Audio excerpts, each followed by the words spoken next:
السلام عليكم ورحمة الله وبركاته. عاملين إيه يا اخواتي؟ معانا تحديث اسطوري من بيس موبايل، تحديث 5.2.0، تحديث اسطوري من بيس موبايل يا شباب. اللعبة بتنفجر حرفيا وعايزة تعمل اكبر حاجات ممكنة، عايزة تزود جرافيك اللعبة، وعايزة تطور اساليب اللعب، وعايزة تعمل حاجات كتير قوي. اللعبة يا جدعان بتهتم بأقل التفاصيل، ومنزلة تحديثات كتير قوي ومنشورات كتير قوي انها عايزة تطور بأكبر كمية ممكنة، اذا كان عن طريق البلاي جيم او تحديثات او الاحداث او الكوين. فاللعبه بجد يعني في لعبه نازله جديد معاها، فهي اللعبه بيس موبايل بقت تقلق شويه منها، فهي عايزه تطور باكبر قدر ممكن، علشان ما اللعبه دي اللي لسه طالعه ما في السوق ما تاخدش الاضواء منها. فاللعبه يا جدعان صحصحت قوي قوي قوي الفتره اللي دي، وعلى تنزل تصريحات اسطوريه وحاجات اسطوريه جدا، اذا كان بالاحداث او الديلي جيم او في اي حاجه ممكنه. فاللعبه بجد يا جدعان انفجرت بمعنى الكلمه. او اذا كان الكرنفال اللي هينزل غدا، فالكرنفال هيبقى تحديث اسطوري بالباكجات اسطوريه، تحديث 5.2.3 ده هيبقى تحديث عالمي. فالتحديث ده يا جدعان بجد بجد اللعبه هتنفجر فيه، وهتظبط في الديلي جيم، وهتظبط في كل حاجه. وطبعا يا شباب بالنسبه لتحديثات غدا الخميس، والكوين هينزل معانا، فهو هينزل معانا ايفنت 50 كوين بتاع كل خميس طبعا. وهينزل اضافه، وهترجع معانا اضافه الماتش الثنائي او الثلاثي، دي ما اعرفش ماتش اسمه ايه. الحدث ده يا جدعان اللي بينزل كل فتره وبيمشي، فالحدث ده ينزل معانا تاني، يرجع معانا تاني. بس هيرجع بقى ممكن يعدلوا فيه شويه، هيدوا ممكن يضيفوا لعيبه جديده، ممكن يزودوا هدايا اكتر. عشان التحديث ده يا جدعان او الايفنت ده لما بينزل بتا كل مره بينزل بطريقه مختلفه، ما حدش بيعرف هو بينزل باي طريقه، او ما بيثبتش على اي طريقه محدده. غير كده كمان ان هم هيعدلوا في اطقم الفرق، وممكن يعدلوا في الشخصيات الفرق، اشكال الفرق، وهيعدلوا في المتجر كمان.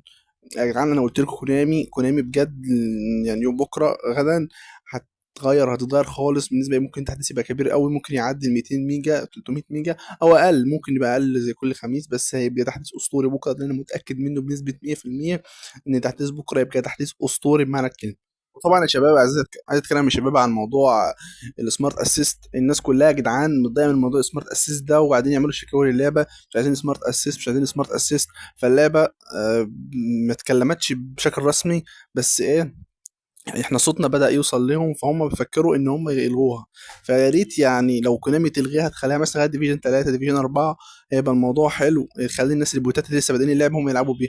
اما والله يا جدعان سمارت اسيست، انا بالنسبه لي سمارت اسيست بتضر جدا اكتر ما بتنفع. مش عارف ان الناس زعلانه منها على ايه، بس يمكن هم شايفين حاجه احنا مش شايفينها. هم فعلا هي بتعمل حاجات غريبه، بتيجي في ماتشات كده بتعمل حاجات احنا مش فاهمينها، يعني بتجيب جوان غريبه وبيباصي باصات غريبه. فطبعا يا شباب ده الجزء الاولاني من الفيديو، والسمارت اسيست ان شاء الله هتتلغي.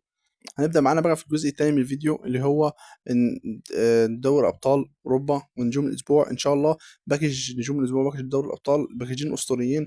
هنبدأ بأول حاجة من باكج الأسطوري بتاع دوري الأبطال. معانا زي ما انتم شايفين فيستورا فان دايك نزل 101. طبعا لاعب أسطوري أدى أداء عالمي، كان متألق جدا في الماتش يوم الثلاث. ومعانا طبعا الاسطوره دوكو اللي بيعدي الملعب كله، معانا الاسطوره ليفاندوسكي المتالق ومسجل هدف، لاعب اسطوري وعالمي. ومعانا الاسطوره هيفيرتس مسجل هدف، ومعانا برضو الاسطوره جواو بيدرو دي معانا مسجل هدفين. ومعانا الحارس الاسطوري بتاع بنفيكا اللي سجل فينا هدف بدماغه، شكرا جدا شكرا جدا يا حارس اسطوري. ومعانا لاعب الام اف دي مسجل هدفين، مش عارف ليه 98 المفروض اعلى من كده. طبعا ده باكج دوري ابطال اللي معانا يا شباب، يا رب يكون الباكج عاجبكم. بس هو صراحه بالنسبه لي باكج عادي جدا، مش باكج اسطوري ولا حاجه، مفيش غير فان دايك. ده باكج دوري نجوم الاسبوع. معانا الاسطوره ما اعرفش اسمه مسجل هدفين برضو، لاعب كان متالق جدا في الماتش اللي فات. كان معانا الاسطوره فيرندز مسجل هدف وكان متالق عامل اسيستات. معانا الاسطوره اتيكيتي العالمي، ومعانا الاسطوره نومينديش مسجل هدف. معانا الاسطوره نينو ميديكو ما اعرفش اسمه مسجل هدف برضو.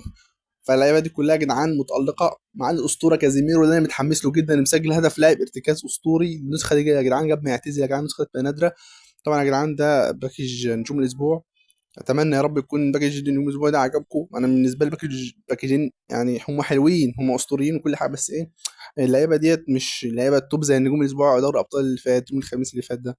طبعا يا شباب كده الفيديو خلص، وما تنساش تصلي على النبي وتشترك في القناه، والسلام عليكم.